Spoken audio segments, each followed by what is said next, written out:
Two F-16 Fighting Falcons slice through the sky over Greece. They are closing in on a passenger jet cruising at 34,000 feet. The lead pilot pulls alongside and looks through the cabin windows. Oxygen masks hang from the ceiling in every row.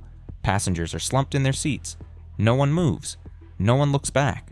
He pushes forward toward the cockpit. The first officer is there, collapsed over the controls. The captain's seat is empty. He rocks his wings. The universal signal. I am here. Acknowledge me. Nothing. He keys his radio and reports what he sees. The people on the ground already suspect it, but hearing it confirmed is something else entirely. There is no one flying this aircraft. There hasn't been for hours. The sequence that killed 121 people didn't start in the air. It started the night before in a maintenance hangar in Cyprus. The aircraft had just returned from London. The crew logged a concern, a noise near a door seal, a possible pressurization leak. Standard write-up. Nothing alarming. To test for the leak, engineers moved a switch on the overhead panel, the pressurization mode selector, from auto to manual. In manual, they could directly control the outflow valve and observe whether the cabin held pressure. The test was completed. No leak was found. But when the engineer closed the work order and walked away, that switch was still in manual. No dramatic mistake, no moment of carelessness anyone would remember. Just a switch that wasn't moved back, and paperwork that contained no step requiring anyone to confirm it before signing off. The aircraft sat on the tarmac overnight, quietly misconfigured, waiting. The next morning, summer in Cyprus, clear skies. Captain Hans-Jürgen Mertens, over 16,000 hours of experience. First Officer Pampos Karalambous, another 7,000. Two experienced pilots preparing for a 40-minute flight to Athens.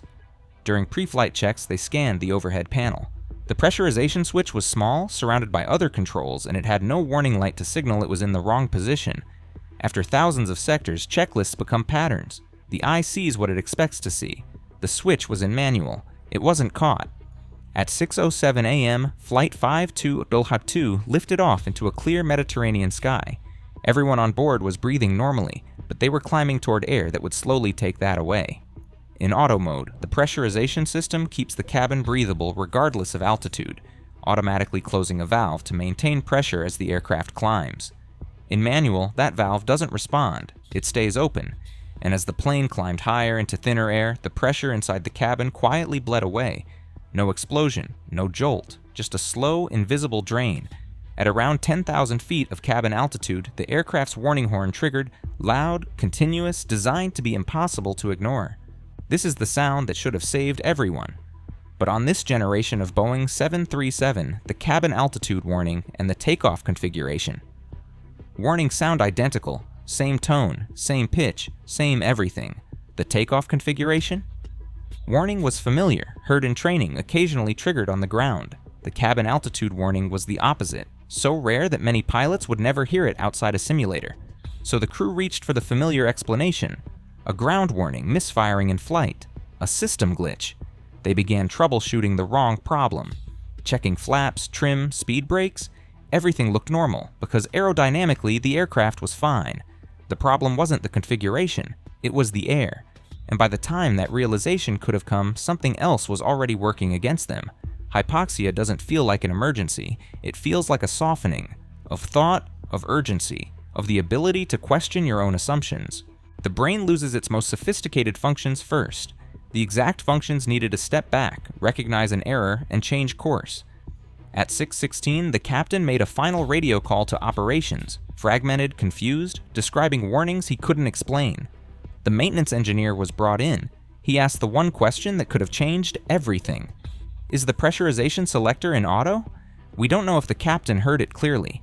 We don't know if he looked at the switch and misread it, or whether hypoxia had already taken enough of his judgment that the answer simply didn't land. What we know is that the switch was never moved. By 6:25 a.m., both pilots were incapacitated. The autopilot flew on. In the cabin, the oxygen masks had deployed automatically at around 6:14, triggered when cabin altitude climbed past 14,000 feet. Those yellow masks weren't a solution. They were a bridge, designed to keep passengers conscious for the few minutes it takes a crew to descend to breathable air. The crew wasn't descending. The masks lasted roughly 12 to 15 minutes. One by one, as the canisters exhausted, passengers lost their supply. The cabin crew held on longer with portable bottles, but those weren't designed for hours at cruise altitude. Eventually, the cabin went still. For the next hour, Flight 5 to Talu 2 crossed the Mediterranean on autopilot, perfectly on altitude, perfectly on speed, perfectly silent. Controllers called repeatedly. No answer. On radar, it looked like any other flight. When the plane reached Athens and no descent was initiated, the flight management system defaulted to a holding pattern, a looping oval in the sky, waiting for instructions that would never come. It circled and circled, burning fuel with every pass. That's when the F-16s were scrambled. That's when the lead pilot looked through the cockpit glass and saw the empty seat. He and his wingman held formation and watched, because there was nothing else they could do. Then, at around 11:48, one engine flamed out as its tank ran dry, and a figure entered the cockpit. The fighter pilot watched someone settle into the captain's seat, deliberate, wearing a portable oxygen mask. For the first time in over 5 hours, a human being was at the controls of Flight 522. Eye contact was made through the glass. The fighter pilot signaled, "Follow me, descend." The figure raised one hand and pointed down. "We are going down. I cannot stop it." His name was Andreas Prodromo, 26 years old, a flight attendant traveling as a passenger that day. He held a private pilot license and had managed to stay conscious long enough, through access to a portable oxygen bottle and something that can only be described as refusal, to make his way forward through a silent, darkened cabin and into the cockpit. He had never flown a Boeing 737. He had never been trained on its systems.